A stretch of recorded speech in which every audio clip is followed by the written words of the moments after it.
Hello my dear friends, welcome to full score. आज इस video में आपसे बात करने वाला हूं कि एसएससी सीजीएल क्या है, साथ में कौन कौन सी पोस्ट आती हैं, इसमें आपकी एज कितनी होनी चाहिए एग्जाम देने के लिए, इसके अलावा एग्जाम पैटर्न, सिलेबस क्या है और सैलरी कितनी मिलेगी सेलेक्ट होने के बाद। इसके अलावा सबसे पावरफुल पोस्ट सीजीएल की कौन है उस पर भी बात करेंगे और प्रमोशनल एस्पेक्ट क्या है, मतलब कौन सी जॉब में किस तरह का प्रमोशन रहेगा, इन सभी चीजों पे आपसे बात करने वाला हूं। नमस्कार दोस्तों, मेरा नाम है तेज प्रताप, स्वागत करता हूं आपका फुल स्कोर पे। तो चलिए स्टार्ट करते हैं। दोस्तों, अगर बात करें सीजीएल की, तो सीजीएल एसएससी सीजीएल के लिए जो आपकी क्वालिफिकेशन होनी चाहिए वो है ग्रेजुएशन, मतलब आपका ग्रेजुएशन होना जरूरी है, आपका ग्रेजुएशन कंप्लीट हुआ होना चाहिए। ठीक, एसएससी सीजीएल के through total 34 to 36 post central government में भरी जाती हैं, टोटल 34 से 36 पोस्ट भरी जाती हैं, राइट। लेकिन कुछ जो बहुत बड़ी मतलब डिमांड में रहती हैं पोस्ट, जिनको आप लोग मतलब चार्म करते हैं कि मिल जाए, वो कुछ खास पोस्ट हैं, जैसे income tax inspector, GST inspector, preventive officer, examiner, assistant section officer, CBI sub inspector, assistant audit officer और असिस्टेंट एनफोर्समेंट ऑफिसर। अब इनकम टैक्स बताने की जरूरत नहीं, जीएसटी इंस्पेक्टर वर्दी वाली नौकरी, भाई आपको प्रॉपर 3 स्टार मिलते हैं इसमें। प्रिवेंटिव ऑफिसर की बात करें तो जो शिप पे आप देखते हैं कि वाइट ड्रेस और कैप लगा के, वो जॉब है। एग्जामिनर, ये भी शिप की जॉब है, जो भी गुड्स आना जाना है उसका एग्जामिन करने का काम है इनका, कस्टम्स का की जॉब्स हैं ये दोनों। असिस्टेंट सेक्शन ऑफिसर मिनिस्ट्रीज में आती है इसकी वैकेंसी। सीबीआई सब इंस्पेक्टर बताने की जरूरत नहीं, बड़ी ही पावरफुल पोस्ट है। असिस्टेंट ऑडिट ऑफिसर, आप राज्य सरकार और केंद्र सरकार के अलग अलग विभागों का जांच पड़ताल करते हैं, बड़ी ही पावरफुल पोस्ट। और असिस्टेंट एनफोर्समेंट ऑफिसर आजकल बड़ी न्यूज़ में है, क्योंकि जितना भी आप सुनते हैं कि बड़े अधिकारी या बड़े नेताओं के यहाँ जो करप्शन की छापेमारी की जाती है या गिरफ्तारी की जाती है, वो काम असिस्टेंट एनफोर्समेंट ऑफिसर का मतलब यही डिपार्टमेंट करता है, एनफोर्समेंट डायरेक्टरेट, और उसमें आपकी ये नौकरी होती है असिस्टेंट एनफोर्समेंट ऑफिसर की। तो चलते हैं आगे। दोस्तों, अब बात करूं मैं आगे बढ़ने से थोड़ा पहले कि भैया स्टाफ सिलेक्शन कमीशन यानी कि एसएससी क्या है। तो एसएससी देखिए एक बॉडी है जो ढेर सारे एग्जाम हर साल कंडक्ट कराती है, ठीक। लेकिन ये जो कुछ पॉपुलर एग्जाम्स हैं उसको मैंने यहां पे लिख दिया। पहला है सीजीएल, आपका कंबाइंड ग्रेजुएट लेवल, जिसके लिए आपका ग्रेजुएशन होना मस्ट है। अब बच्चे पूछते हैं कि सर किस में ग्रेजुएशन होना चाहिए, क्या सर मैं बीए हूं तो भी चलेगा? बिल्कुल, अगर आप बीए हो, बीएससी हो, बीकॉम हो, बीटेक हो, बी फार्मा हो, कुछ भी हो, ठीक, आप इसके लिए अप्लाई कर सकते हैं, कोई दिक्कत नहीं। बस आपके पास बैचलर्स की डिग्री होनी चाहिए। अच्छा सर, कितने मार्क्स चाहिए अप्लाई करने के लिए? तो भैया मार्क्स का कोई क्राइटेरिया नहीं है, बस आपका फाइनल रिजल्ट आपके हाथ में होना चाहिए।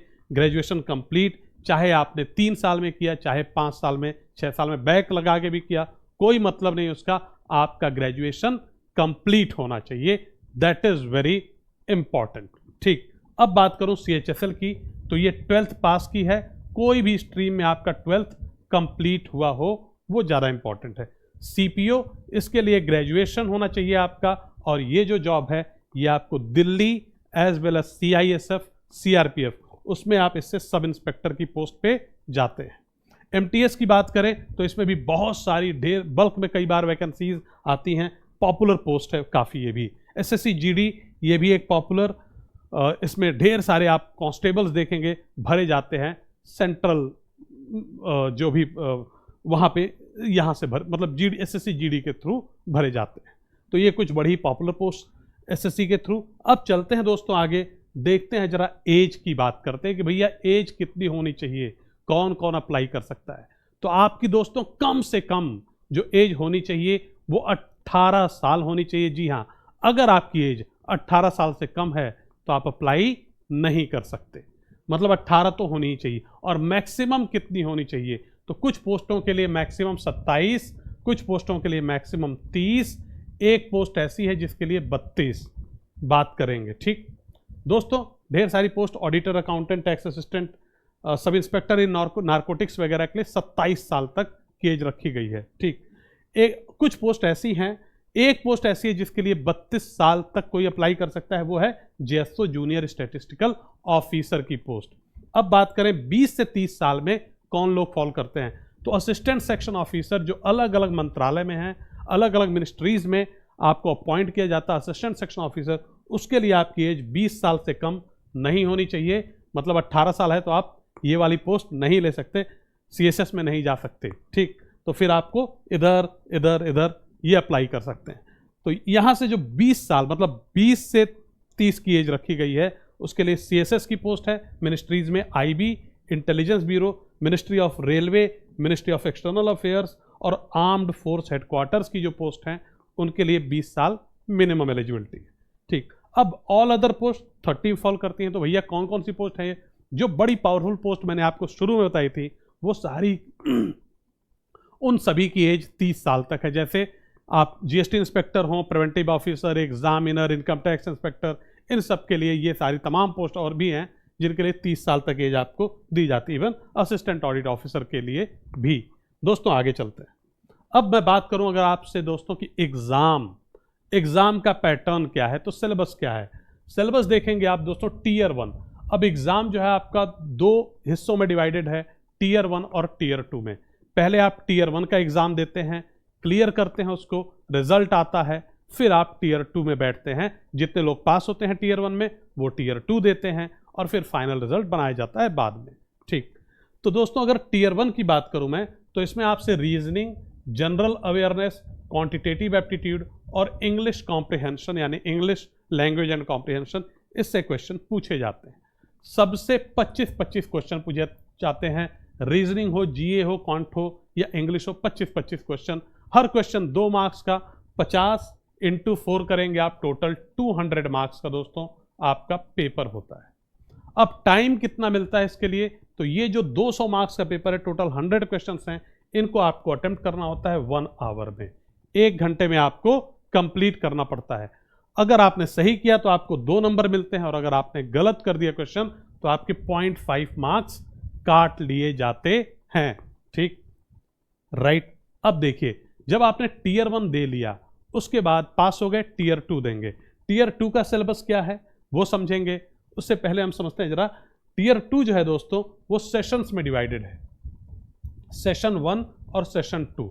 सेशन 1 में भी अलग अलग सेक्शंस हैं, ठीक। तो आप सेशन 1 में बैठे गए एग्जाम देने तो पहली विंडो आपके सामने खुलेगी और वहां पे आपको दिखेगा सेक्शन 1, जिसमें मैथ्स और रीजनिंग के 30-30 क्वेश्चन होंगे, टोटल 60 क्वेश्चन, हर क्वेश्चन 3 नंबर का, टोटल 180 मार्क्स का। भैया ये हो गया सेक्शन 1।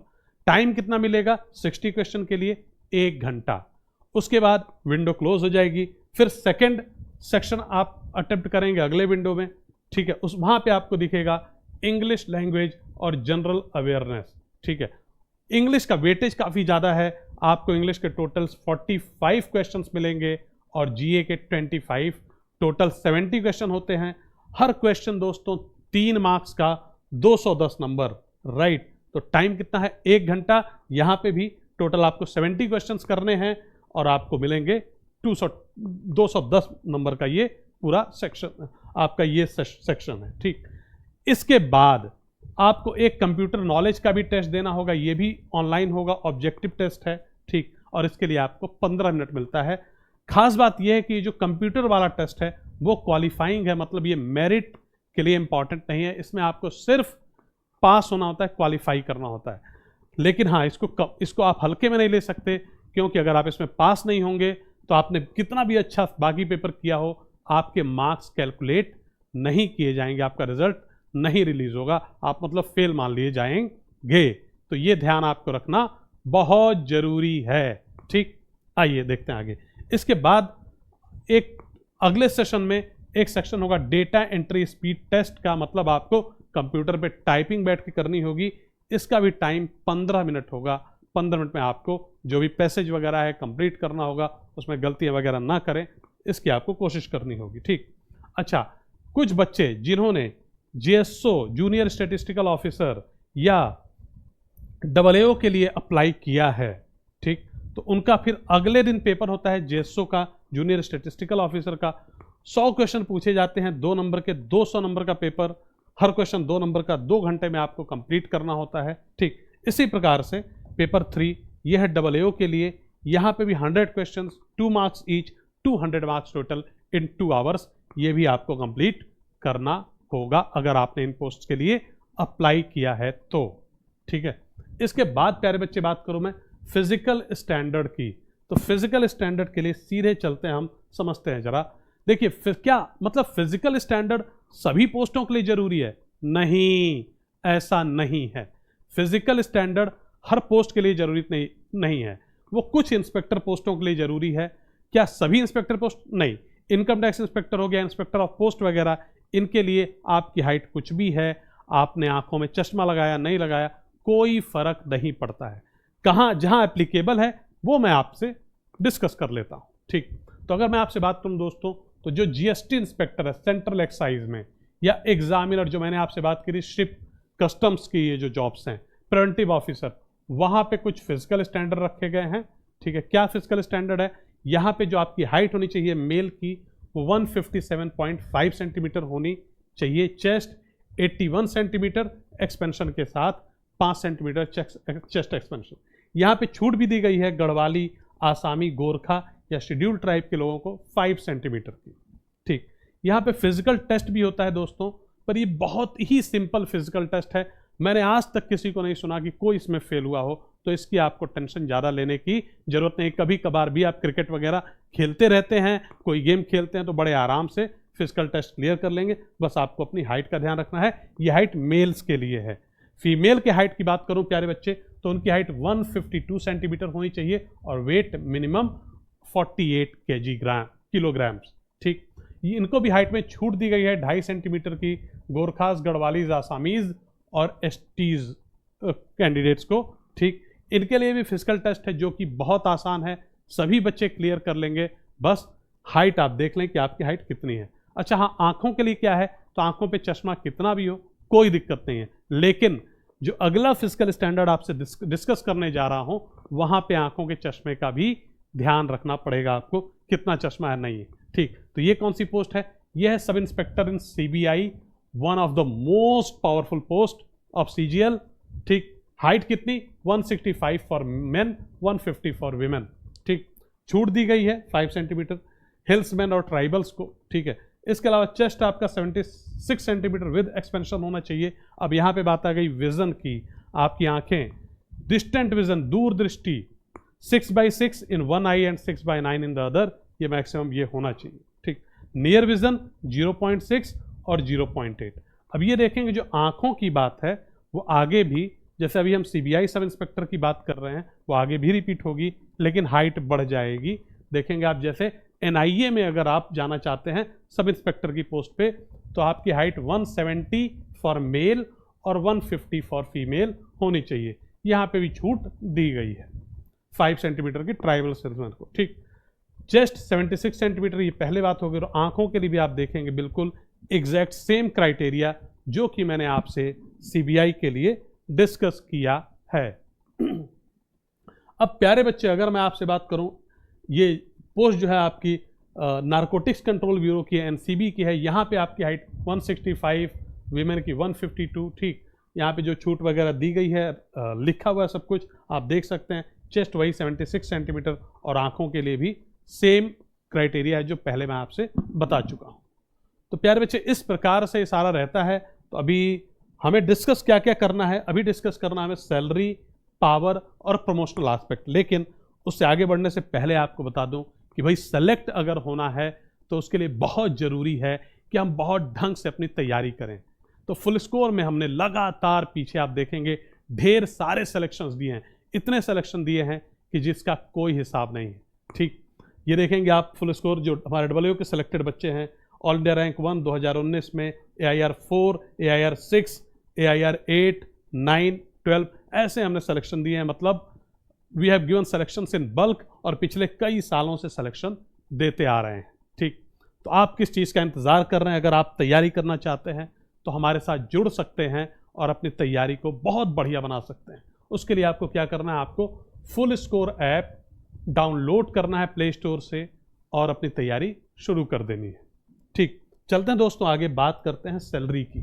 तो सैलरी आपने देखा ढेर सारी पोस्ट थी, वो पोस्ट कैटेगराइज्ड हैं, सैलरी उनके अलग अलग उसमें ब्रैकेट में आती है। अगर मैं बात करूं एक मिनिमम मैक्सिमम में, तो आप देखेंगे मिनिमम सैलरी जो आपको सीजीएल के थ्रू मिल सकती है वो है 40,000 के अराउंड, ठीक है, 40,000 थोड़ा प्लस, और मैक्सिमम जो जाएगी वो अराउंड 80,000। अब ये डिपेंड करता है, जो 40 मैंने बोला, हो सकता है कहीं पे आपको 44 46 मिल जाए, कहीं पे हो सकता है 39 38 मिले। रीज़न, उसका रीज़न ये है कि आप किस तरह के शहर में आपकी जॉब लगी है। अगर बड़ा शहर है दिल्ली वगैरह, तो यहाँ पे आपको कुछ हाउस रेंट अलाउंस वगैरह ज़्यादा मिल जाता है, अलाउंसेज, ठीक है। लेकिन मान लीजिए आप जमशेदपुर में हैं, या मान लीजिए आप चंडीगढ़ में हैं, आप हिसार में पोस्टेड है हरियाणा में, ठीक, या मतलब किसी भी, आप मान लीजिए एमपी के किसी जिले में पोस्टेड है, तो हो सकता है आपकी सैलरी थोड़ी उसी हिसाब से एचआरए वगैरह कम मिले, अलावेंसेस तो थोड़ी सी कम आए। सेम डिपेंड करता है जो हायर ग्रेड पे वाली जॉब्स हैं, वहाँ पे भी किस तरह के शहर में आप पोस्टेड हैं, सैलरी आपकी अराउंड 80, उसी में प्लस माइनस आप 6-7,000 का लगा सकते हैं, ठीक। अगर बात करें पावर की, तो सीजीएल की सभी पोस्ट बहुत ही अच्छी पोस्ट हैं, आपको बड़ा ही स्टेबल करियर देती हैं। लेकिन हाँ, कुछ पोस्ट जो पावर के लिए जानी जाते हैं, स्पेशली वो सीबीआई सब इंस्पेक्टर इन सीबीआई, बड़ी ही पावरफुल पोस्ट है दोस्तों, राइट, बड़ी पावरफुल पोस्ट। इसके अलावा ईडी में असिस्टेंट एनफोर्समेंट ऑफिसर, इसके अलावा मैं बात करूं असिस्टेंट ऑडिट ऑफिसर, ये सारी बड़ी ही पावरफुल पोस्ट हैं। साथ में इनकम टैक्स इंस्पेक्टर वगैरह पे आपने देखा है कि इनकम टैक्स ढेर सारी मूवीज़ वगैरह भी बनी हुई हैं, तो आप समझ सकते हैं कि किस तरह का रुतबा इनका है, ठीक। लेकिन आपका जो ध्यान होना चाहिए बेसिकली करियर और तमाम चीज़ों, उस पर बात करेंगे हम दूसरी वीडियोज़ में, ठीक। बात करें दोस्तों अगर प्रमोशनल एस्पेक्ट की, तो प्रमोशंस जो हैं आपके वो डिपेंड करते हैं कि आप किस पोस्ट पे हैं। जैसे मान लीजिए अगर आपने ज्वाइन किया इनकम टैक्स इंस्पेक्टर का पोस्ट, तो अगला आप देखेंगे कोई भी इनकम टैक्स इंस्पेक्टर आगे जाके बनता है इनकम टैक्स ऑफिसर। अब ये टाइम फ्रेम हो सकता है अलग अलग स्टेट में अलग अलग हो, कहीं आपको 6 साल भी लग सकता है, 5 साल, कहीं आपको 8 से 10 साल भी लग सकता है। इनकम टैक्स ऑफिसर के बाद जो अगली आपकी प्रमोशन आती है वो आ जाती है assistant commissioner income tax, ACIT बोलते हैं हम इसको, ठीक। Again depending on time frame. और ACIT से ऊपर आप देखेंगे DCIT, deputy commissioner income tax, ठीक, राइट। और इसके बाद आप देखते हैं कि फिर मतलब इसी तरह ये चलती रहती है, commissioner of income tax, chief commissioner, principal, मतलब प्रिंसिपल कमिश्नर इनकम टैक्स, ऐसे चलता फिर आगे बढ़ती जाती है हायरार्की। लेकिन डिपेंड करता है कि आप कितनी एज में ज्वाइन करते हैं, किस कैटेगरी में आप फॉल करते हैं, आप UR से हैं, OBC से हैं, CST, उन तमाम चीज़ों पे आपके प्रमोशंस का टाइम फ्रेम डिपेंड करता है, उस हिसाब से आप अपने करियर में आगे बढ़ पाते हैं। तो मेरे ख्याल से मैंने आपसे बहुत सारी इन्फॉर्मेशन SSC CGL से रिलेटेड शेयर की हैं। डेफिनेटली आपको ये वीडियो मदद करेगी पूरा एक ओवरव्यू देने में कि हाँ भैया CGL है क्या, ठीक। तो with this I am ending this, thank you everyone, have a nice day, bye.